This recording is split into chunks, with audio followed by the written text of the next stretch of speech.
함께 인도해 주심을 너무나 감사합니다. 뒤돌아보면 우리 자매님의 기도 말씀처럼 우리가 지금 어떠한 은혜 가운데 있는지 너무나 놀랍고 감사할 따름입니다. 참되신 하나님, 참 아버지가 누구이신지, 우리가 어디로부터 와서 어디로 가고 있는지, 또 하나님의 궁극적인 구원의 목표가 무엇인지를 알고 걸어가는 우리의 발걸음이 조금도 의심이나 찌그러짐이 없이 너무나 담담하고 담대하고 당당하게 믿음의 길을 걷게 하신 우리가 아니겠습니까?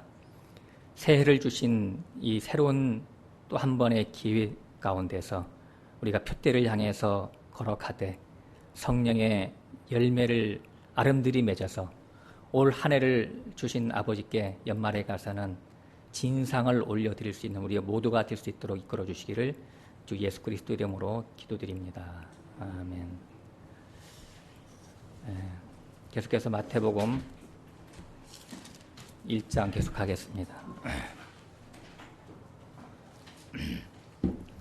우리 18절부터 1장 18절부터 21절까지 같이 읽고 나누겠습니다. 18절 예수 그리스도의 나심은 이러하니라. 그 모친 마리아가 요셉과 정혼하고 동거하기 전에 성령으로 잉태된 것이 나타났더니 그 남편 요셉은 의로운 사람이라 저를 드러내지 아니하고 가만히 끊고자 하여 이 일을 생각할 때에 주의 사자가 현몽하여 가로되 자 다윗의 자손 요셉아 내 아내 마리아 데려오기를 무서워 말라. 저에게 잉태된 자는 성령으로 된 것이라. 아들을 낳으리니 이름을 예수라 하라. 이는 그가 자기 백성을 저희 죄에서 구원할 자심이라 하니라. 아멘. 아브라함에게는 그 두 아내 하갈과 사라가 있다고 그러죠. 근데 역사상으로는 실제로 있었겠죠. 근데 이 하갈과 사라는 갈라디아서 4장에 보니까 비유다 그랬어요. 하나는 하늘에 있는 예루살렘이고 하나는 땅에 있는 예루살렘이다. 하늘에 있는 어머니요 땅에 있는 어머니다 라고 그랬어요. 그러면 갈라디아 4장에 이것을 창세기를 해석한 사도 바울은 하나님이 역사를 이렇게 만들어 놓으셨는데 사도 바울이 임의로 해석을 했나요? 아니면 하나님이 일부러 갈라디아 4장과 같은 영적인 비유 때문에 그 비유를 우리에게 가르쳐주기 위해서 역사를 일으켰나요? 역사가 먼저예요? 하나님의 계획이 먼저예요? 그렇죠. 하나님의 계획이 먼저예요. 하나님이 구원에 대한 이치와 원리를 설명하기 위해서 역사를 일으켰고 그 역사 속에 감춰놓은 것인데 믿음의 선진들은 그것을 해석해 가고 있는 거예요. 그래서 비유라고 하는 것은 다른 말로 비밀이라는 뜻입니다. 비밀이기 때문에 영적인 해석이 필요하겠죠. 그래서 예수님은 비유가 아니면 말씀하지 않으셨다. 이제 마태복음 13장에 그러셨는데 예수님이 하시는 그 모든 말씀이 다 비밀이라는 뜻이에요. 그러니까 일반적인 사람들은 그냥 이런 해석을, 영적인 해석을 하지 못하고 성경을 보면 10중8구 성경의 구원 이치를 잘 몰라서 다른 하나님, 다른 예수만 찾게 되는 것이죠. 그러니까 남의 다리만 긁는 거예요. 자기 다리가 가려워서 긁었는데 엉뚱한 데를 긁은 거예요. 그래서 여의도 순복음교회 같은 그러한 잘못된 목회자들이 이 시대에 수두룩하죠. 그러니까 비유, 성경은 다 비유거든요. 비유라고 하는 것은 영적인 이치인데 예를 들어서 뭐 엘리야가 갈멜산 전투를 벌일 때 바알과 아세라 선지자 850명하고 전투를 850대 1로 이렇게 붙었잖아요. 그러니까 누구의 하나님이 진짜 하나님이냐 이렇게 싸웠다라고 하는 거예요. 그러니까 바알 선지자들이 먼저 거기 제단에 짐승을 잡아놓고 하늘에서 불이 내려오기를 이렇게 기도했는데 저녁 일릴 때까지 안 내려오니까 막 자기 몸을 자해가면서 막 길길이 날뛰고 그랬다라고 하는 거 아니에요? 그러니까 이제 야 너희 비켜라 해가지고 엘리야가 쫙 나타나가지고 이 재물 위에 12드럼이나 되는 물을 갖다 부어라. 그래서 물이 도랑에 철철 넘쳤다고 그래요. 근데 그게 말이 됩니까 지금? 지금 3년 반 동안 가뭄이 들어서 물 한 방울 나오지 않는데 어디서 12드럼이나 또 갖다 붓고 또 도랑에 철철 넘치는 물이 어디 있겠어요. 그러니까 비유가 아니면 이 역사 자체도 말이 안 되는 거잖아요. 예? 그러니까 성경을 역사로 보면 구원이 안 되는 거예요. 좋은 믿음일지는 몰라도 맹신에 가깝겠죠. 예. 그러니까 어떤 문자로 이런 성경을 보는 그런 것들을 우리가 이제 회피하고 하나님의 말씀의 의사성이 무엇인지를 파악하는 그런 개념에서 각도에서 성경을 항상 봐야 된다.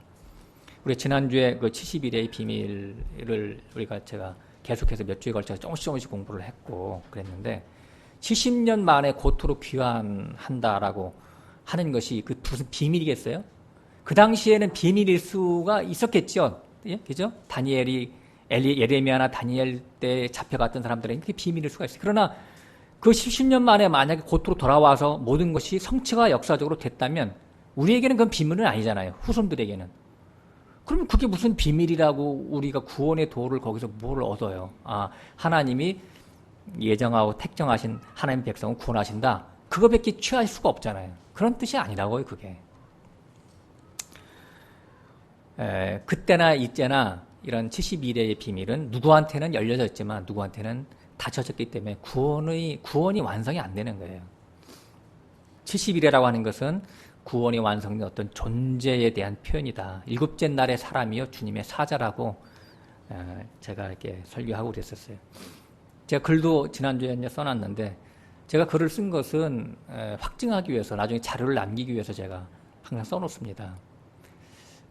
읽으셨는지 모르겠어요. 설교 들었으니까 제목 보고 이제 나는 뭐 안 읽어도 되겠다 그렇게 생각하시는 분들도 있었을 거예요. 그러나 읽었으면 더 풍성해졌을 거라고 저는 생각합니다. 결국은 하나님의 창조 목적은 엘 되게 하는 거예요. 우리가 전능자 엘로힘 그랬는데 하나님의 전능자가 되게 하기 위한 사역으로 하나님이 우주 만물을 창조하시고 좀 운행시키시는 겁니다. 엘 되게 하는 거, 하나님 되게 하는 거예요. 그러니까 하나님 되게 한다라고 하면 까무라쳐 놀라실 수 있겠죠. 하나님의 그 말씀 씨를 심으면 하나님을 심었잖아요. 그러면 하나님이라고 하는 열매를 맺게 되는 거라고요. 이것이 이제 세상의 이치도 똑같죠. 근데 왜 하나님을 우리가 하나님이 되게 한다라고 하는 그런 말을 하면 성경에 다 써 있는 거를 왜 이렇게 반대들 하는지 모르겠어요. 주님이 말씀했어요. 사도 바리새인과 서기관들이 주님께 질문했죠. 가이사에게 세를 바치는 것이 옳으니까 그러니까 그 쇳돈을 내게 보여라. 그래서 데나리온을 하나 바쳤어요. 누구의 형상과 누구의 글이 있느냐? 가이사의 형상과 가이사의 글이 있습니다. 가이사에게 줘라. 가이사의 것이니까. 하나님의 것은 하나님에게. 하나님의 형상과 하나님의 글이 새겨진 것은 하나님의 것이에요. 그게. 그러니까 마귀 형상을 우리가 가져갈 것이냐 아니면 하나님의 형상을 우리가 가지고 갈 것이냐 그 열매를 하나님은 찾으신다라고 하는 거예요. 여섯째 날이 이제 그래서 가장 중요하죠. 그래서 지난주에 여섯째 날 계시록 7장에서 제가 잠깐 인용을 했었는데 땅의 사방의 바람을 네 천사가 이렇게 불지 못하게 받고 있었죠. 네 천사. 제가 천사라는 말은 이제 다음 주에 시간이 있으면 한번 좀 하겠는데 네 천사, 넷이라고 하는 것은 숫자가 아니라 엎드러지다 말이죠. 땅바닥에 바짝 엎드러진 그런 천사가 붙잡고 있다고 땅을. 왜 막아주고 있어요? 바람을? 인을 치려고. 지난주 공부했죠. 인치면 어떻게 되는 거예요? 인치면 일곱째 날에 하나님의 사자로 진입하는 거예요. 사자가 되기 위한 일곱째 날로 들어가는 거예요. 그 일곱째 날의 사람이 태극의 상태가 될 수 있다. 지난주 제가 음양 오행설과 접목해서 잠깐 설명을 했었는데 좀 약간 불완전했었죠. 태극이라고 하는 극이 가운데는 극이 왕이 계시기 때문에 바람이 차지를 않는 그러한 상태. 그러나 그 144라고 하는 땅의 12와 하늘의 12라고 하는 것이 묶어져서 서로 화합되어서 144천이라고 하는 14만 4천이라고 하는 그러한 믿음의 상태에 도달하는 자가 될 수 있다라고 하는 거예요. 그러니까 계시록 14장에서는 14만 4천이라고 144천으로 써 있고요. 144천입니다. 14만 4천이 아니라. 계시록 21장에서는 144 규빗이라고 써 있어요. 그러면 천과 규빗이 어떻게 틀리냐? 규빗은 모친이라는 뜻을 갖고 있어요. 모친. 너희 예수의 모친 마리아 할 때 제가 일부러 복잡해질까 봐 설명을 안 했는데 규빗 속에는 모친이라는 어원을 갖고 있어요. 모친은 그 본성을 얘기하잖아요. 자기의 본성. 태어난 원래 고향. 그러니까 144천이나 하나님의 본성이나 144 규빗이나 다 같은 말들이죠. 하나님의 형상과 모양을 닮은 어떤 존재가 만들어지는 것을 그렇게 표현했다라고 하는 거예요. 자기 자신 속에 왕이신 하나님을, 주님을 모시고 사는 자들은 밖에서 어떠한 풍랑이 일어도 끄떡하지 않죠. 고유와 평강이 그 사람을 감싸고 있어요. 그 사람이 성령의 사람이에요. 바람이에요, 바람. 바람은 바람인데 태풍과 같은 바람이에요. 태극, 속에서 태극이 이루어진 거예요.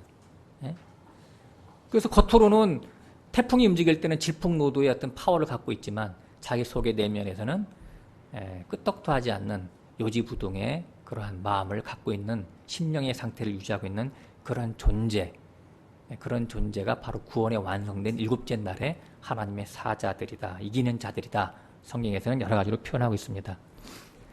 심령이 하늘의 평강으로 가득 차게 된 자. 그래서 부활하신 주님이 제자들을 만났을 때 첫 마디가 평안할지어다. 너희들이 요동치 말고 이제 일곱째 날의 사람이 되기를 바란다, 그런 뜻이죠. 또 주님이 그 사복음서에 보면 전도할 때 너희들이 누구 집에 들어가서 뭘 빌으라? 평안을 빌라. 그건 뭐냐면 다 그 사람들을 잘 가르쳐서 일곱째 날의 사람으로 만들어라. 요동치 않는 사람들로 만들어라. 이런 의미가 숨어져 있겠죠. 그것에 대해서 거부하면 나와서 먼지를 털어버려라, 그런 얘기예요. 다 먼지다, 그게. 다른 종교적인 어떤 개념으로 하나님을 섬기는 것들은 다 먼지요 배설물이다, 이런 뜻이 되겠죠.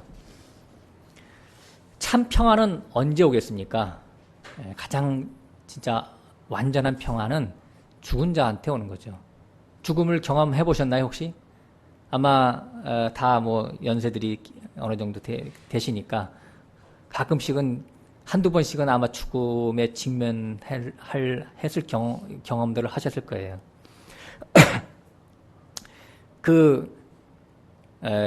침대에 힘이 없어서 누워 있을 때 그때는 정말 평안이 오더라고요. 이렇게 해서 사람이 죽는가 보다. 저는 뭐 20대에도 제가 한번 했었는데 바다에 빠져가지고 세상에 대해서, 자기 아집에 대해서, 자기 주장에 대해서, 자기 자아에 대해서 완전히 포기한 상태. 그러면 뭐 어떠한 다른 어떤 저기가 없어요. 욕망이라든가 부족함이 없어요. 그냥 그걸 받아들이게 돼 있어요. 그냥 운명으로 받아들입니다. 그게 이제 끝나나 보다, 이렇게. 가장 안식이 되는 거죠.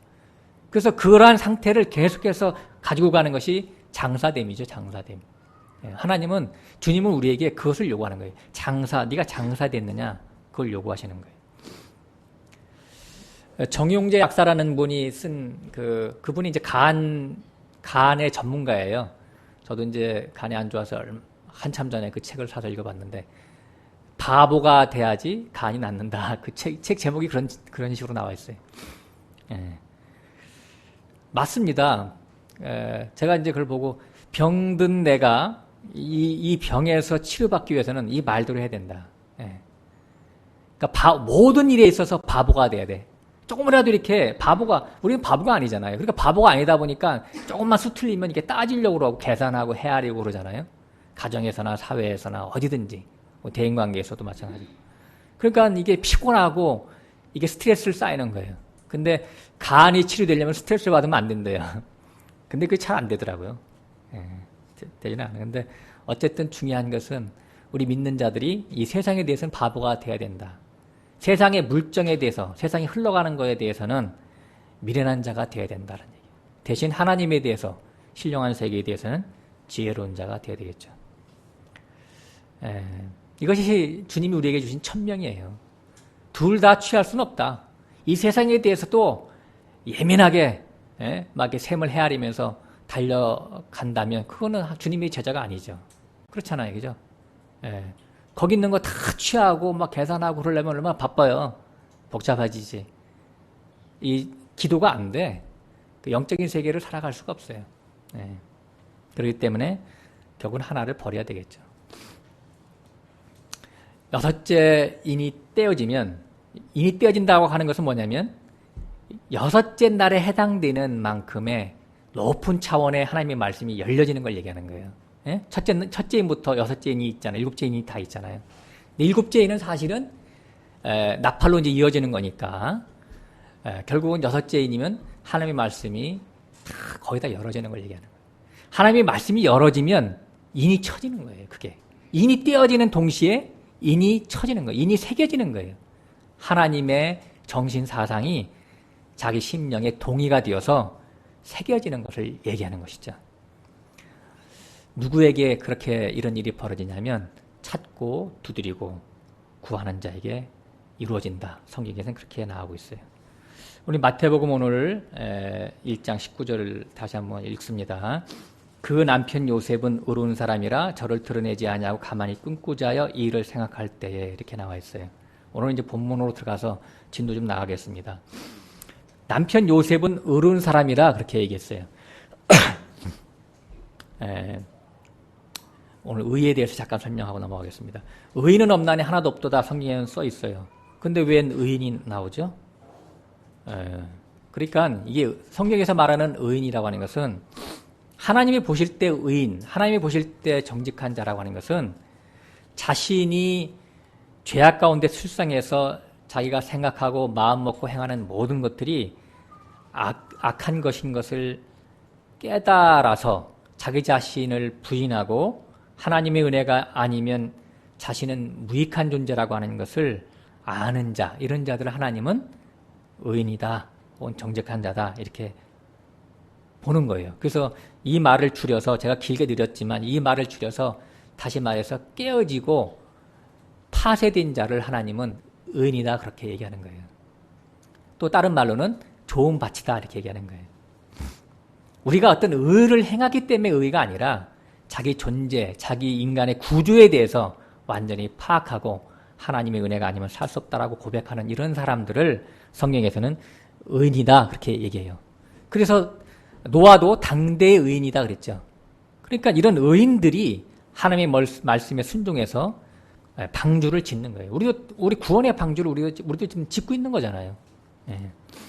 그래서 시편 1편에 보면 복 있는 자에 대해서 쭉 나와 있는데, 이렇게 자기 자신이 깨어져서 자기 자신의 존재에 대해서 아는 자들이기 때문에 자기 자신을 겸손하게 지켜서 좌로나 우로나 치우치지 않고 죄인의 길에 서지 아니하고 오만한 자의 자리에 앉지 아니하고 악인의 꾀를 쫓지 아니하고 주야로 여호와의 율법을 즐거워하며 묵상하는 자가 되는 것이죠.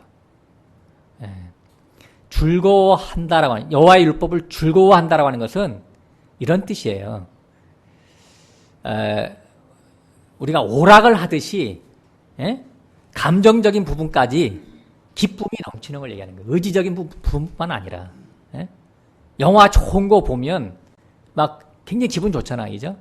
그와 마찬가지로 어떤 흥분된 상태에서 주의 말씀을 보는, 거기까지 나아가는 자, 그것이 즐거이 하나님의 말씀을 보는 자들이에요. 억지 춘향으로 하나님의 말씀을 읽어야지, 오늘 읽지 않으면 또 안 되겠지, 그래서 의무감으로 이렇게 시간을 정해서 하는 그런 것들은 율법으로 행하는 거예요. 그러나 사랑으로 행하는 것은 그분이 사랑에 내가 빚져서 그 말씀이 너무 좋아서 막 오락과 같은 그런 기쁨으로 펼쳐보는 거예요. 그래서 그러니까 하나님의 말씀의 뜻을 이해하면 말씀으로 깊이 빠져들 수가 있거든요. 근데 뜻을 알지 못하기 때문에 계속 겉에만 이렇게 자꾸 보는 거예요. 의무감으로. 너희가 이제 사랑의 빛 외에는 아무 빛도 지지 말라, 그런 말씀이 나와 있죠. 그러니까 이것은 뭐냐면 하나님의 어떤 그 신앙생활을 할 때 하나님을 사랑하는 마음으로 하라고 하는 것이지 물리적인 어떤 빚 얘기하는 거 아닙니다. 우리가 살다 보면 예를 들어서 대출 받을 수 있어요, 은행에서. 또 친구한테 빚을 좀 꿀 수가 있어요. 그런 얘기하는 거 아니에요, 이게. 예? 그러니까 어떤 영적인 성경을 해석을 해야지 뭐 아무 빚도 지지 말라. 그러면 창기와 세리와 죄인들로 살아가던 그런 사람들은 빚을 많이 졌는데 그 앞뒤가 안 맞잖아요, 그죠? 예. 의에 대해서 좀 더 공부할게요. 마태복음 6장에 보면 하나님은 말씀하신 너희 먼저 그의 나라와 그의 의를 구하라. 하나님 나라와 그의 의를 구하라. 그런 말씀이 있어요. 그러니까 하나님의 나라라고 하는 것, 하나님의 의라고 하는 것, 그러니까 너 안에 하나님의 왕국과 하나님의 의가 예수 그리스도잖아요. 하나님의 의 대신 예수 그리스도가 너희 안에 왕으로 펼쳐지게 하라는 얘기예요. 하나님의 왕국이 네 안에 펼쳐지고 그 왕국 안에 왕이신 하나님, 참되신 하나님이신 예수 그리스도를 열망하라 이런 얘기예요. 먼저 그의 나라와 의를 구하라. 제테오 그랬는데 추구하고 열망하라 이런 얘기가 되겠죠. 주기도문에서도 주님이 나라가 임하옵시며 이렇게 기도하라고 그랬죠. 나라가 임하는 거, 하나님의 나라가 너희 안에 임하게 해달라고 기도하라고 하는 거예요. 그러니까 하나님이 왕으로 너희 심령 안에 계시게 해달라고 하는 것이 너희 소원이 되어야 되지 않겠느냐 이런 뜻이 되겠죠. 자, 마태복음 10장 가서 한번 보겠습니다.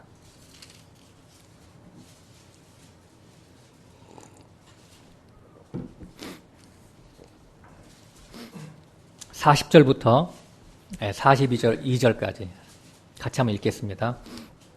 너희를 영접하는 자는 나를 영접하는 것이요 나를 영접하는 자는 나 보내신 이를 영접하는 것이니라. 선지자 이름으로 선지자를 영접하는 자는 선지자의 상을 받을 것이요 의인의 이름으로 의인을 영접하는 자는 의인의 상을 받을 것이요 또 누구든지 제자 이름으로 이 소자 중 하나에게 냉수 한 그릇이라도 주는 자는 내가 진실로 너에게 이르노니 그 사람이 결탄코 상을 잃지 아니하리라. 아멘. 여기 선지자의 이름으로, 이름이라고 하는 것은 그 성품과 권위를 얘기하는 것이죠. 누구의 이름, 뭐 대통령의 이름이다 그러면 대통령의 그 권위와 그 성품을 나타내는 거예요. 여기 보면 선지자의 이름에, 그러니까 이르고자 선지자를 영접하는 자는 이렇게 써 있어요. 원래 원어에. 그러니까 선지자의 권위, 선지자의 성품에 이르고자 선지자를 영접한다 이런 말이 써 있는 거예요. 의인의 성품에 이르고자 의인을 대접하는 것을 얘기하는 거예요. 그러면 그러니까 의인의 영, 의인의 선지자의 영을 받게 되고 그렇게 되면 너희들도 선지자가 되고 의인이 될 것이다 이런 말이죠. 그러니까 심은 대로 얻는 것이 하나님 나라의 법칙이거든요. 그러니까 공짜가 없어요. 반드시 상을 받는데 어떤 물리적인 상을 받는 게 아니라 존재적인 상을 받는 것에 대한 얘기를 여기 써놨어요. 42절에 보면 냉수 한 그릇을 어떤 소자에게 대접을 하면 이런 말이 써 있어요. 소자, 미크로스, 아주 미미한 자를 얘기하죠. 가장 작은 자. 그러니까 사실은 41절에 나온 선지자나 의인들이 사람들이 볼 때는 미미하고 보잘것없는 자들이었죠. 예수님도 그랬고. 그러나 세상 사람들은 그 어떤 말씀을 가르치는 자를 보면 그 목회자의 교회 규모가 어떠하냐, 성도 수가 뭐 얼마나 되느냐 이런 거에 따라서 이렇게 또 목회자의 어떤 캐리어가 뭐냐, 스펙이 뭐냐에 따라서 잣대로 재고 그렇게 하죠. 그러나 영적인 눈을 갖고 있는 그 자들은 그 선지자나 의인을 잘 알아보기 때문에 그 자에게 냉수 한 그릇을 대접한다라고 하는 거예요. 그러니까 순종한다는 얘기죠. 그 말씀을 듣고 그 작은 말씀 하나라도 순종하는 것을 대접하는 것으로 얘기하는 거예요. 삭슬 드리는 거예요. 그분에게. 말씀을 가르치는 자에게 삭슬 주는 것이 가장 큰 보상이거든요. 열매를 드리는 거. 그래서 마태복음 13장 17절에 보면 그러나 너희 눈은 봄으로 너희 귀는 들음으로 복이 있다 그랬어요. 그러니까 실제적으로 주님이 보내신 선지자나 그 의인들을 알아보는 귀와 눈이 사람들에게는 없는 거예요. 그래서 들을 귀 있는 자는 들으라 하시니라 이런 말을 했어요. 마태복음 13장에 보면 귀 있는 자는 들으라 그렇게 돼 있죠. 근데 앞에 가로에 이제 사실은 들을 귀 있는 자.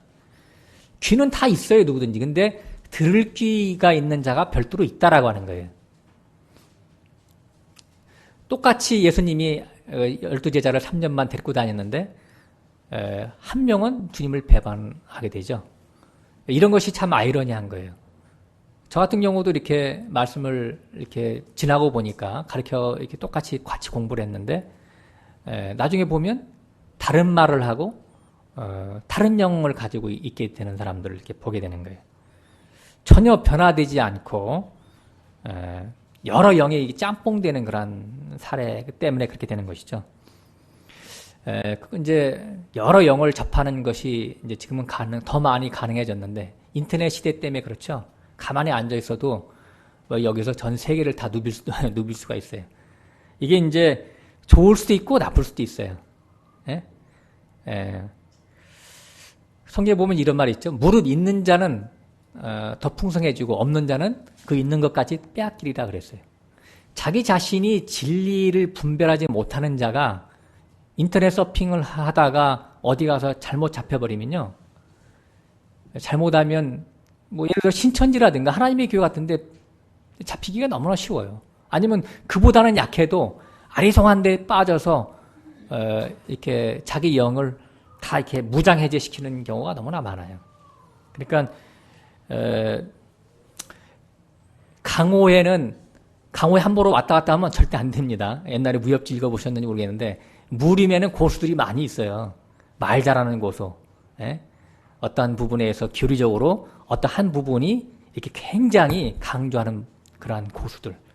뭐 구원파 같은 경우는 이런 그 죄사함의 구원에 대해서는 완전히 그냥 뭐 거의 달인들이죠. 근데 그게 문제라고요.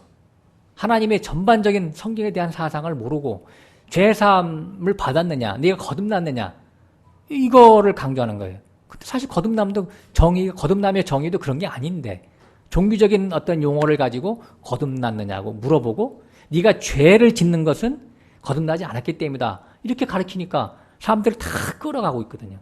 블랙홀처럼. 이런 것들이 무장 해제 당할 수가 있다라고 하는 거예요. 귀 있는 자가 굉장히 중요하죠. 그래서 계시록에 보면 7교회 사자들에게 편지할 때마다 귀 있는 자는 들어라. 칼빈이 주석을 많이 했는데 칼빈이 주석하지 못한 부분이 있어요. 그거 어딘지 아세요? 계시록을 주석을 못했어요. 그러면서 하는 말이 계시록이 어려워서 주석을 못했다 이렇게 했어요. 그러면요. 계시록을 미래 적은 것으로 보니까 어려웠던 거예요. 그러면 계시록이 주석이 안 됐다고 하는 것은 뭐냐면 사복음서도 몰랐다라고 하는 거예요. 창세기도 몰랐다라고 하는 거예요. 그 사람이 쓴 기독교 강요가 일반 기독교 신학생들에게는 뭐 불티나게 팔리고 있어요. 많은 업적을 쌓죠, 칼빈이. 그러나 그런 표면적인 업적만 보면 절대 안 되죠. 그 사람이 진리를 얼마만큼 알고 있느냐, 그것은 많은 책을 썼다고 되는 게 아니에요, 그게. 사람에 따라서 큰 권세 주어지면 큰 일도 할 수 있지만 열매를 봐야 그 사람을 알 수가 있죠. 은사주의자들 특별히는 다 말로가 다 비참하죠. 그 은사주의자들 특징, 특별히 이렇게 어떤 그 업적을 많이 낸 사람들의 특징은 잎사귀가 굉장히 화려해요. 그죠? 그래서 무화과 잎사귀는 화려한데 열매가 없는 것을 예수님이 오셔서 질타하셨잖아요. 그래서 뿌리채 말라버려라 이렇게 저주를 하셨는데 그들이 맺는 것은 열매는 없고 잎사귀만 풍성합니다. 근데 사실은 열매가 있는 생명나무는 잎사귀도 그러죠? 약재가 되잖아요. 잎사귀라고 하는 것은 그 사람의 삶의 어떠함이에요.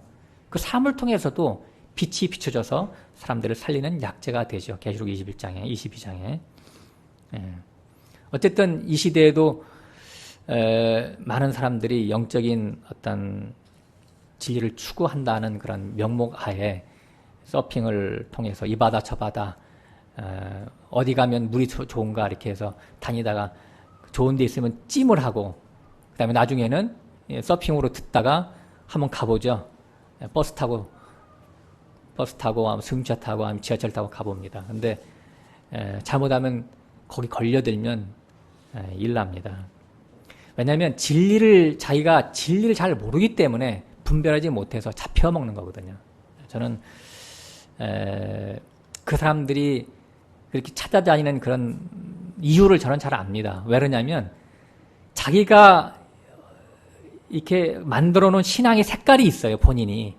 그 신앙의 색깔하고 맞는 데를 찾아다니는 거예요. 진리를 찾는 게 아니라. 그래서 좀 더 쉽게 천국 가는 길이 없을까? 십자가 말고. 또 은혜로 된다고 하는 그런 곳은 없나? 이렇게 찾아다닌다고 하는 거예요. 그래서 왜 중들이 왜 보면 큰 스님 그러더라고요. 그죠? 그냥 중보다 큰 스님. 그러니까 좀 인터넷 서핑을 통해서 다니는 사람들은 대부분 보면 나중에 귀착지가 어디냐면 큰 목사님 찾아다니는 거예요. 큰 목사님. 이름 알려져 있고 하면 여기서 바람 나오는 사람들.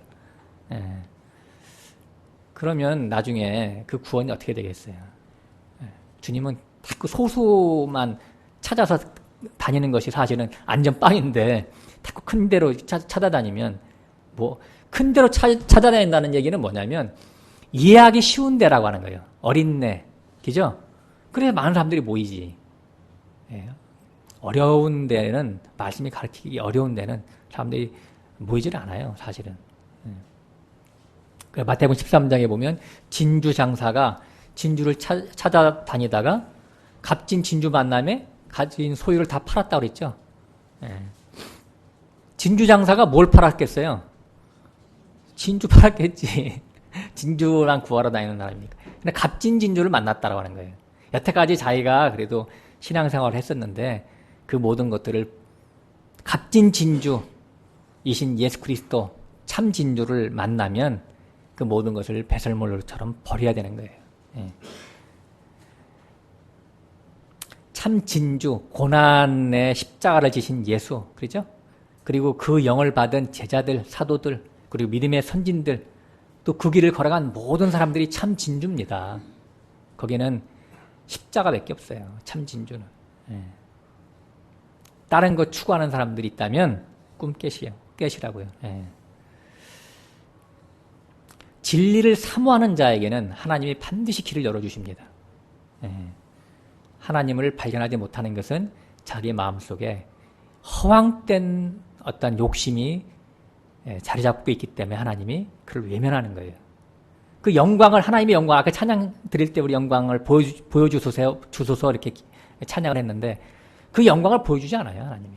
반드시 내가 너에게 오늘 할당된 십자가를 네가 진다면 그 다음 코스를 내가 열어줄게. 이렇게 점점 열어주는 거예요. 근데 이런 어떤 원리를 잘 모르기 때문에 자기 자신은 그냥 퍼즐을 앉아가지고 영광만 보여주세요. 그럼 하나님 무슨 바보입니까? 기브 앤 테이크라는 게 있는 것이지, 하나님도. 받은 게 없는데, 그놈에게 받은 게 없는데, 얘 것을 버린 것이 없는데 주님의 것을 어떻게 집어넣어 주겠어요? 자, 마태복음 1장 20절로 다시 가서 공부하겠습니다. 자, 이 일을 생각할 때에 19절에 보면 저를 드러내지 아니하고 가만히 끊고자 이 일을 생각할 때 주의 사자가 현몽하여 가로되 이렇게 써 있어요. 이 일을 생각할 때라고 하는 것은 가만히 끊고자 하는 것이 그 일이죠. 요셉이. 근데 여기서 생각하다라고 하는 말이 굉장히 의미가 있어요. 엔디오에마이 그랬는데 엔디모스라고 하는 말의 합성어입니다. 노암 안에서 불타는 거예요. 그냥 생각하다라는 단어하고 틀린 거예요. 이 단어는. 번역은 생각한다라고 써놨지만 노암 속에서 불타오르는 것을 표현했어요. 그러니까 요셉이 갑자기 이런 엄청난 청천벽력 같은 소리를 요셉이 들었죠. 들으니까 가슴이 말이죠. 진정이 안 돼가지고 너무나 막 한마디로 열받아가지고 이게 웬 말도 안 되는 일들이 나한테 터졌을까. 그래서 뜬 눈으로 아마 몇 날 며칠을 지새웠을 거예요. 그리고 막 속이 막 부글부글 타오르고 도대체 이거를 참을 수가 없고 용서할 수가 없고 왜 내 사랑하는 마리아에게 이런 일이 벌어졌는지 감당할 수가 없었을 거예요. 그래서 이것이 이제 생각한다라는 속에 이 분노로 표현됐어요. 예. 아리랑이라고 하는 우리나라 민요가 지역마다 가사가 조금씩 틀린데 어느 아리랑 가사 중에 이런 말이 있어요. 석탄, 백탄 타는 데는 연기가 펄펄 나는데 내 가슴 타는 데는 연기도 안 보이고 김도 나지 않는구나. 에? 아리아리랑 스리스리랑 아라리온 한네 그런 말이 있더라고요. 그러니까 지금 요셉의 가슴이 아무도 알지 못하는 누구한테 말도 하지 못하는 그런 타는 가슴이 됐다라고 하는 것이죠. 그러나 이제 마리아를 사랑했기 때문에 끊지 못하고 자신이 모든 아픔과 책임을 같이 지키기로 결단하죠. 그런 말이 이제 18절에 동거하기 전에 이런 말이 있어요. 동거라고 하는 것은 같이 우리 개념으로 같이 부부가 돼서 산다 그런 개념이 아니라 같이 길을 간다 그런 뜻이에요. 같이 마리아가 모반자잖아요. 그 모반자의 길을 같이 가기로 요셉이 생각을 하고 마리아를 데려오는 겁니다. 세상의 체면이나 세상의 영화 혹은 남의 손가락질 같은 거를 생각했다면 마리아를 아내로 데려오지 못했을 거예요. 그러나 그 모든 핍박과 손가락질 그런 것들을 감내할 생각이 있었기 때문에 데려온 것입니다. 근데 여기서 더 결정적인 사건이 하나 더 추가로 나옵니다. 그것이 바로 주의 사자가 현몽하여 가로되. 개역개정도 현몽하여 그렇게 써 있나요? 네. 현몽하여 가로되. 근데 이 현몽이라고 하는 단어 꿈 안에서 나타나다 이런 뜻이잖아요. 우리나라 말로. 근데 이것은 많은 묵상을 요구하는 단어와 문법으로 기록되어 있는 말씀이에요. 그걸 잠깐 제가 풀어서 설명을 하고 마치겠습니다. 현몽 이렇게 간단하게 써놨지만 사실 원어에는 꿈을 쫓아서 나타내졌다 이렇게 써 있어요. 꿈을 쫓아서 나타내지다. 뭐냐면 꿈 안에서가 아니라 보통 꿈을 꿨다 그러면 꿈 아니라고 표현하잖아요. 오나르 그러는데 카타라는 그런 전치사를 다른 전치사를 썼어요. 그래서 꿈 아니라 꿈을 쫓아서 꿈을 따라서 나타내지다 이런 말을 써놨는데 우선 꿈을 쫓아서라는 말을 먼저 설명을 하고 나타내지는 것은 요 다음에 설명할게요. 꿈을 따른다는 말이 무슨 말이냐면 지금 요셉이 잠자다가 꿈을 꾸었다는 그런 의미가 아니라 언젠가 과거에 요셉이 꾼 꿈을 잊고 있었는데 주님의 사자가 나타나서 다시 알려준 것이라고 하는 말이에요. 예? 무슨 말씀인지 알겠죠? 요셉이 언젠가는 꿈을 꿨는데 우리도 꿈 꾸었는데 잊어버렸다가 다시 어떤 사건 때문에 생각나는 경우가 있죠. 그때 주의 사자가 나타나서 그 꿈을 알게 했다고 하는 거예요. 그래서 카타라는 말을 써요. 꿈을 쫓아서 생각나게 한 거예요. 그러니까 예를 들어 잊고 있던 꿈을 천사가 나타나서 사진을 보여줬든지 아니면 동영상을 다시 돌려준 거예요. 그 꿈을 다시 생각하라고. 이렇게 하면 맞는 거예요. 세리 요한은 누구의 영으로 왔다고요? 엘리야의 영으로 왔다고 그랬죠? 엘리야의 영과 엘리야의 성령으로 왔어요. 외모는 세례 요한하고 엘리야는 틀리지만 엘리야의 영으로 온 분이 세례 요한이죠. 그렇다면 요셉도 지금 우리가 공부했지만 아브라함, 이삭, 야곱, 요셉 그 요셉이 한 바퀴 돌아가지고 다시 야곱, 요셉이라고 그랬죠. 그 요셉을 얘기하는 거예요 지금. 요셉이 그러면 언제 꿈을 꿨죠? 창세기 37장에 보면 해와 달과 11별이 자기에게 절하는 꿈을 꿨어요. 그 꿈이 이루어졌죠 사실은. 바로의 총리가 돼서 11 자기 형제들이 이렇게 절하는 것이 실현이 됐어요. 그러나 이것은 육적인 성취입니다. 그렇잖아요. 하나님은 영적인 성취를 위해서 성령을 쓴 거예요. 그러니까 영적인 성취는 지금 이루어졌어요? 안 이루어졌어요? 그때까지 아직 안 이루어졌죠. 미완료 상태예요. 그리고 창세기 49장에 야곱이 요셉에게 축복할 때에 그 야곱의 축복이 또 이루어져야 되겠죠. 이스라엘의 반석인 목자가 내게 놔도다. 이런 말이 이제 이루어져야 되는데 그것이 아직 안 이루어졌어요. 그래서 그것을 우리가 한번 짚어보겠습니다. 창세기 49장에 가서 잠깐 읽겠습니다.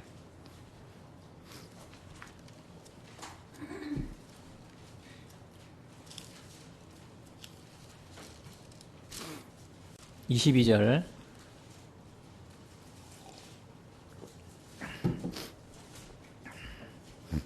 22절부터 25절까지 같이 읽겠습니다.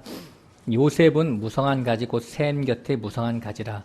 그 가지가 담을 넘었도다. 활 쏘는 자가 그를 학대하며 그를 쏘며 그를 군박하였으나 요셉이 활이 도리어 경강하며 그의 팔이 힘이 있었으니 야곱의 전능자의 손을 힘입음이라. 그로부터 이스라엘의 반석인 목자가 나도다. 아멘. 그것까지만 하죠.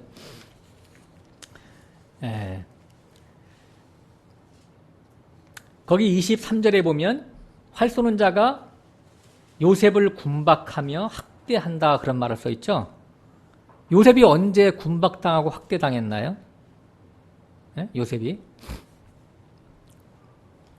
이것은 우리가 마태복음 1장에 보면 그 아브라함부터 시작해서 요셉까지 40계대가 흘러왔는데 40단계의 과정의 역사를 좀 말하고 있는 거예요. 요셉이라고 하는 더해짐이라고 하는 말이 성취되기까지 40이라고 하는 과정의 마라톤 긴 코스를 겪어온 거죠. 그러니까 우리가 지금 마지막 42 코스의 마지막 그리스도 뭐 양아목의 김아목의 우리가 주인공이 되게 하기 위해서 이렇게 써놓은 거죠.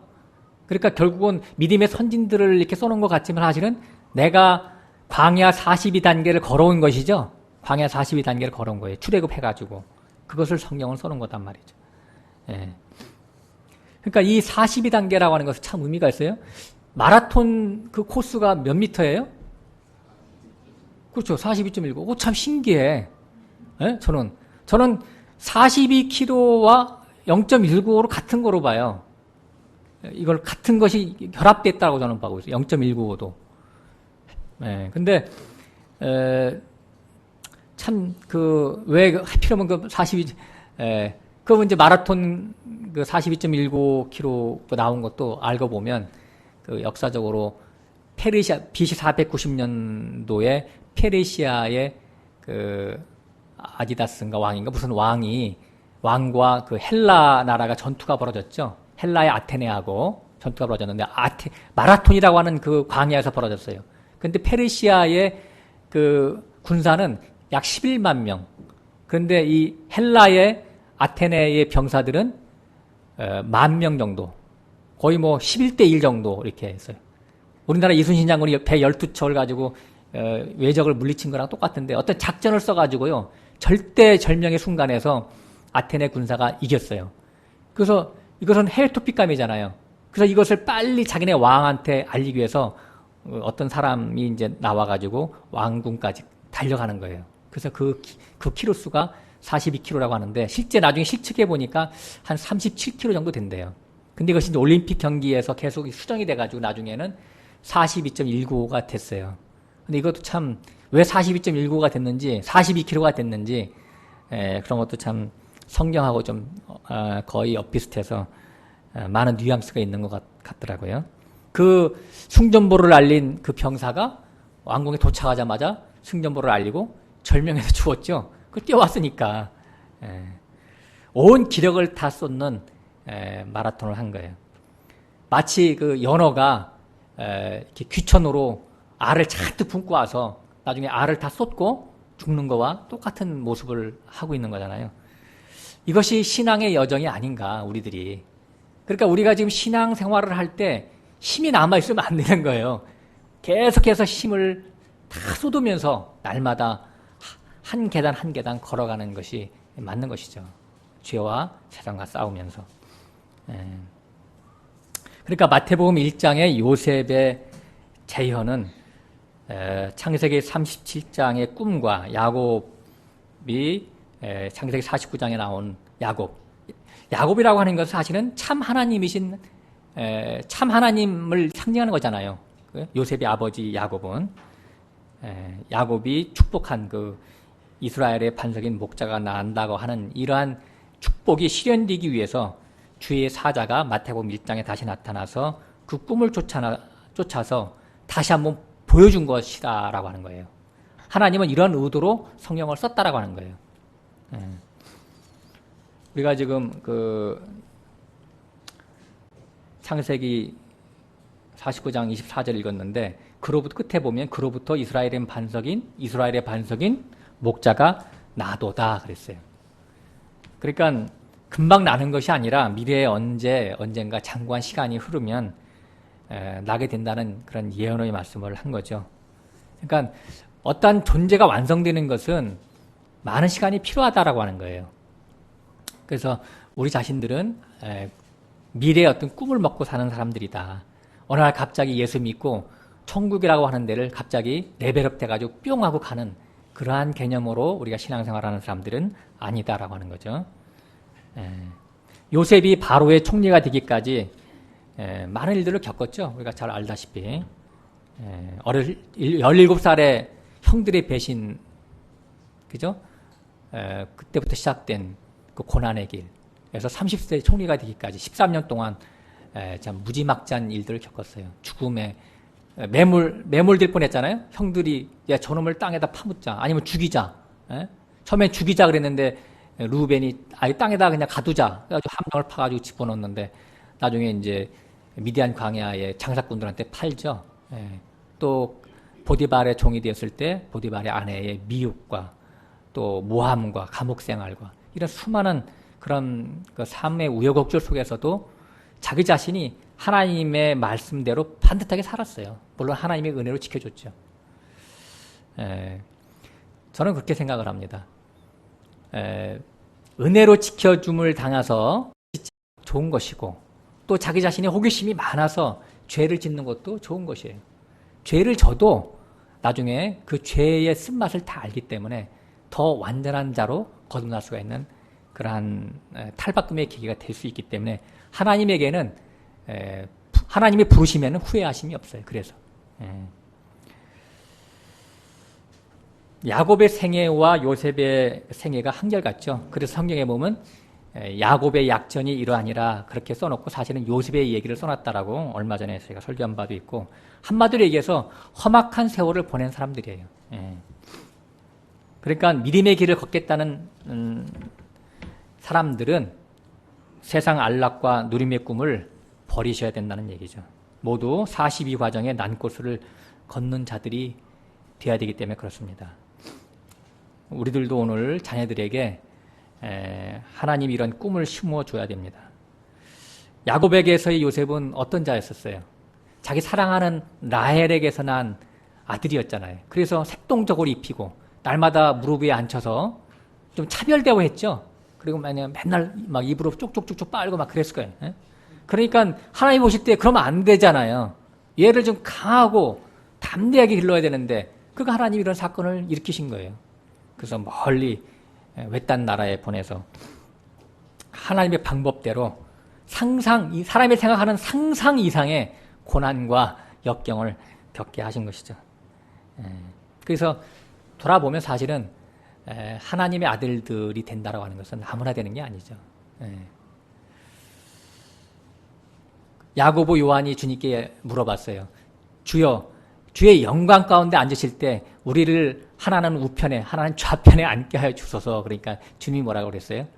너희가 내가 마시는 잔, 내가 마시는 세례를 너희들이 받을 수 있겠느냐? 이렇게 얘기했죠. 그러니까 주님이 걸어가신 그 영광에 참여하는 것은 그런 반드시 대가가 필요한 거예요. 우리가 지금 예수 그리스도를 우리의 왕이요 참으로 참되신 하나님이라고 고백할 수 있는 것은 뭐냐면 단지 그분이 모든 능력을 갖고 계신 전지전능하시기 때문에 그런 게 아니라 우리의 인생의 모든 고난을 체류하신 분이기 때문에 예수 그리스도를 참 하나님이라고 우리가 고백합니다. 미움, 시기, 질투, 살 분이시기 때문에 우리가 그분 앞에서 우리 어떠함을 가지고 기도하면 그분이 또한 나의 사정을 다 아시기 때문에 이해하시고 들어주신다는 것을 알기 때문에 참 하나님이시죠, 그분이. 그러니까 그분이 우리의 하나님도 되시고 다정한 친구도 되시고 나의 남편도 되시는 거예요. 그렇지 않으면 그분과 내가 무슨 관계가 있겠어요? 이런 훈련, 어떤 물리적인 거, 물질적인 거, 혹은 성공, 출세 그런 것들이 너의 목표가 되라고 가르쳐서는 절대 안 되는 거예요. 중요한 것은 세상의 풍조를 멀리하고 하나님의 말씀을 항상 가깝게 두고 겸비하고 겸손하고 예절을 잘 아는 사람이 되라. 막 설거지도 시킵니다. 청소도 시키고. 제가 이제 살아보니까 그래서 시켜요. 꼬맹이들이 이제 지금 꽤 잘해요. 저보다 더 빨라 이제 막. 가지고 세탁기도 막 돌리게 이제 하고 이제 요리도 조금씩 시킬 거예요. 제가 이런 영화 마지막 황제라는 것을 보셨는지 모르겠어요. 오래된 영화인데 청나라 마지막 황제 부위에 대해서 이렇게 그려놓은 그런 영화인데요. 부위 황제라고 그 자금성에서 중국의 황제면 세계 황제 정도 되는 거잖아요. 얼마나 이렇게 부를 누리고 살았겠어요. 근데 세계의 정치적인 격변기 속에서 손민의 신의 혁명 때문에 그 왕권을 그 황제권을 내려놓고 일반 평민이 되잖아요. 그리고 나중에는 그러니까 소련에 잡혀가서 가택연금을 당하다가 그 부위 황제가 그 당시에 말이죠. 자기 구두꾼도 매지 못하는 것이 이렇게 영화에 나와요. 황제인데 황제면 모든 것을 다 알아야 되거든요. 좋은 것도 알아야 되고 나쁜 것도 알아야 돼요. 백성이 어떤 것들 다 어루만질 줄 알아야 돼요. 근데 그 황제는 그러지 않았어요. 다 남이 해주는 거. 우리 옛날에 그 영화 가서 응가를 했는데 변도 닦아주잖아요. 그 영화 나오죠. 이렇게 왕들이 아무것도 할 수 없는 그런 무능한 자들이라는 것을 표현하는 거예요. 그러나 하나님이 원하시는 왕은 그게 아니고 너 자신을 잘 다스리는 자가 되라고 하는 거예요. 그러니까 모든 면에 있어서 모든 걸 할 줄 알아야 되는 거예요. 고난을 먼저 체험하는 자들이 돼야 되는 거예요. 그래서 아무튼 하나님 나라의 주인이 되려면 고난과 연단이 필수다. 이런 고난과 연단을 겪는 와중에서 순종의 사람이 만들어지는 거예요. 그래서 우리는 이 마태복음 1장을 통해서 구약 성경은 아마 이해를 하실 거예요. 예언을 공부하는 거예요. 그래서 마태복음 창세기라든가 계시록까지 우리가 왔다 갔다 하면서 다 구원과 연결된 이치와 원리들을 우리가 공부를 하고 있습니다. 그러니까 우리가 지금 마태복음 1장을 공부하면서 타임머신을 타고 창세기 37장 혹은 창세기 49장에 가서 거기서 내가 주인공이 돼서 그 사람의 입장에 되어보고 또 거기서 미래에 또 신약에 와서 나의 구원의 완성이 무엇인지를 보는 거예요. 그러면 지금 다시 한번 요셉이 지금 어떤 상태에서 이렇게 깨어서 변화가 탈바꿈이 되는지 갈라디아서 4장에 가서 우리가 살펴보겠습니다. 타임머신 타고 다시 미래로 오는 거예요. 창세기 37장에 요셉이 갈라디아서 4장으로 가는 거예요.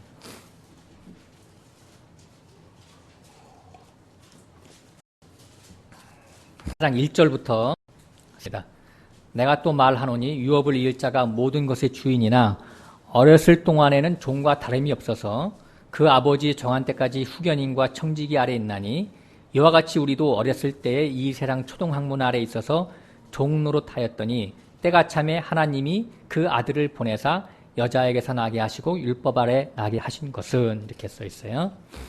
요 청지기 아래 있다가 그러니까 보디발과 그 바로 밑에 있다가 지금 때가 차서 그 자기 안에서 마리아라고 하는 그 아내를 빌려서 예수 그리스도인 진리를 잉태하는 것에 대한 얘기를 갈라디아 4장에 써놨어요. 갈라디아 4장은 그러니까 우리 모두에 대해서 써놓은 거예요. 요셉을 비롯해서. 3절에 보면 이 세상 초동학문 아래에 있었다라고 그랬죠. 여태까지.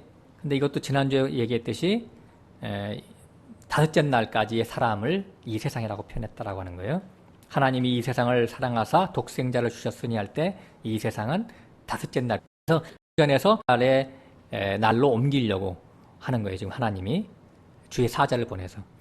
그래서 사람을 낚는 업으로 만들려고 하는 거예요. 주님이 베드로를 만나서 그렇게 한 것이죠. 그러니까 이 세상 사람들은 이 세상이라고 하는 것을 기독교인이냐 교회냐 교회 밖이냐 이렇게 양잣대로 생각하는데 이것은 일곱 날의 비밀을 알지 못하기 때문에 그렇게 생각할 수밖에 없다라고 하는 거예요. 여기서 말하는 초등학문도 사실은 그 초등학문이 아니에요. 이게 뭐냐면 그 베드로후서 3장에 보면 체질이에요. 하늘이 고 땅이 불에 풀어진다라고 그랬죠. 초등학문을 얘기하는 거예요. 그러니까 원래 베드로후서에 나오는 체질이라고 하는 것은 초등학문이 맞아요. 예, 여섯째 날의 사람을 얘기하는 거거든요. 베드로후서에서. 그러면 여섯째 인이 떼어지면 여태까지 우리가 교회에서 배웠던 어린 나이의 지식을 다 버리는 그것을 얘기하는 거예요. 초등학문. 예. 젖먹는 그러한 교리, 이론들을 얘기하는 것이다라고 하는 거예요. 3절 이와 같이 우리도라고 하는 것은 그 당시에는 바울과 갈라디아 교회이지만은 우리 모두를 얘기하는 것이다. 후견인과 청지기 아래서 그 꿈을 잊지 않고 살아가는 자들. 그래서 언젠가는 때가 차면 그 꿈을 이룰 것이라고 하는 그런 자들. 꿈이라고 하는 것은 뭐냐면 말씀대로 하나님의 구원 계획이 나에게 성취되는 것이 그 꿈이죠. 근데 이런 꿈이 없는 자들은 이방인이 구하는 것을 그냥 구하다가 끝나고 마는 거예요. 예? 이 땅의 어떠한 것, 부귀, 성공, 출세, 영광, 건강. 예. 그래서 4절에 율법 아래 여자에게서 나게 하신 예수 그리스도는 진리를 얘기하는 것이다라고 하는 거예요. 우리 모두에게 나타나 표현되는 것이죠. 자, 제가 5분만 더 할게요. 좀만 더 집중하세요. 다시 이제 마태복음 1장의 20절로 다시 가서 마지막 정리를 하겠습니다. 주의 사자가 현몽하여, 아까 꿈을 따라서 나타나지게, 이제 현이 나타나지다는 얘기죠. 근데 여기 나타나지다라는 말이 수동태로 썼어요. 주의 사자가 요셉의 꿈 안에서 많이 나타났다면 주의 사자가 나타나는 것이 능동태로 나타나야 되잖아요. 근데 수동태로 써놨어요. 그러니까 요셉의 꿈을 쫓아서 나타나지게 했단 말이죠. 꿈을 옛날 꿈이 이렇게 나타나지게 그 주의 천사가 사자가 도움을 준 거예요. 나타나지게 수동태로 말하되, 요셉의 입장에서 볼 때는 나타나지게 된 거죠. 그 꿈이 자기가 잊어먹었던 꿈이었으니까. 그래서 또 요셉이 예를 들어서 꿈을 꿨다 그러면, 지금 처음 꿈을 꿨다 그러면 요셉이 꿈을 꾼 거니까 능동태잖아요. 그게 아니라 예전에 꾼 꿈을 이렇게 수동태로 다시 보여지게 된 거예요. 그것을 표현하고자 하나님이 이렇게 어렵게 단어를 이렇게 써놓은 거예요. 카타라고 하는 꿈을 쫓아서 예전에 어떤 꿈을 따라서 지금 나타내지고 드러내지게 되었다라고 하는 의미가 이 단어 속에 숨어져 있다라고 하는 거예요. 요셉은 창세기 꿈을 쫓아 살다가 많은 시간 동안 목수의 고단한 삶에 묻혀 사느냐고 그 꿈을 잊고 살았다라고 하는 거예요. 그러나 물밑에 그 꿈은 없어지지 않고 살아 있었죠. 그랬는데 이제 때가 차니까 주의 사자가 나타나서 자신의 꿈이 옛날에 어떠했음을 보여주게 된 것이라고 하는 그런 말이 여기 숨어져 있다라고 하는 거예요. 이해가 되십니까? 예. 잘 이해가 안 되시면 나중에 다시 한번 들어보세요. 그래서 이제 마리아를 끊으려고 분노와 슬픔으로 고민하다가 그걸 중단하고 마리아를 데려오게 되었다라고 하는 거예요. 왜? 왜냐하면 이 세상의 풍조에 대해서 마리아와 같이 모반자의 길을 같이 걸으려고, 동거하려고 데려온 거예요. 진리를 찾아서 구원의 완성을 향해서 걸어가려고 데려온 거예요. 아마 천사가 이렇게 말했을 것 같아요. 내가 마리아를 끊어버리면 예수가 어떻게 태어나겠느냐. 내가 마리아를 데려와야 돼. 구약의 꿈이 실현되도록 내가 찾아 나서야 된다. 행동으로 옮겨야 된다. 이렇게 아마 천사가 얘기했을 것 같아요. 천사가 와서 그래서 꿈을 일깨우며 요셉이 그 분노를 가라앉힌 것이죠. 그래서 하나님이 뒤에서 다 하신 거예요. 다. 감옥에 손발이 묶여서 잠들어 있던 베드로에게 천사가 나타나서 베드로를 일깨우면서 하는 말이 뭐였죠? 야, 일어나라. 내 할 일을 계속 하라. 그렇게 한 거잖아요. 혹시 우리에게도 잠시나마의 나태함과 냉담함으로 하나님과의 교제가 잠시 서먹서먹해졌다면 하나님 사자의 음성을 듣고 다시 일어나 목적지를 향해 달려나가시기를 주의 이름으로 부탁을 드립니다. 기도하고 마치겠습니다. 우리 그리스도인들은 모두 꿈을 먹고 사는 사람들이 아니겠습니까? 잠깐의 현상 세계를 떠나 영원 세계의 실상 속에서 하나님과 영생 복락을 소원하며 사는 자들이 아니겠습니까? 이 꿈을 위해서 올해도 말씀대로 구원을 이루어가는 우리 모두가 될 수 있도록 이끌어 주시기를 주님의 이름으로 기도합니다. 아멘.